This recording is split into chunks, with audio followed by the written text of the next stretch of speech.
Со тројца сведоци до македонско државјанство, предлог законот за државјанство на Алијанса на албанците и алтернатива најде на остри критики од експертите.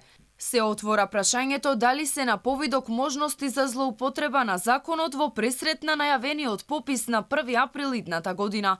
Со попишувањето ќе се приберат информации за државјани на Македонија кои имаат живеалиште или престојувалиште во земјава.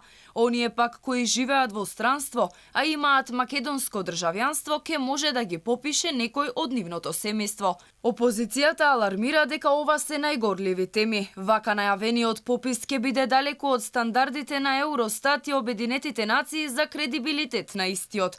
Попис треба да има отие од суштинско значење, но предупредуваат дека властите ќе изнајдат начин да маневрираат со бројките на попишаните граѓани. Ние имаме навистина желба, пак повторувам, да спроведеме еден реален и кредибилен попис, кој ќе биде во корист на македонските граѓани, на македонската иднина, на унитарна иднина. Зошто го потенцирам ова? Никаде во светот не се попишуваат државјани. Тука е, да речам, големото дволично, неискрено и, пак ќе повторам, крајно тенденциозно маневрирање од страна на власта. Со предлог законот за државјанство ќе се отворат можности за над 70.000 нови државјанства, луѓе кои го изгубиле државјанството по распадот на СФРЈ.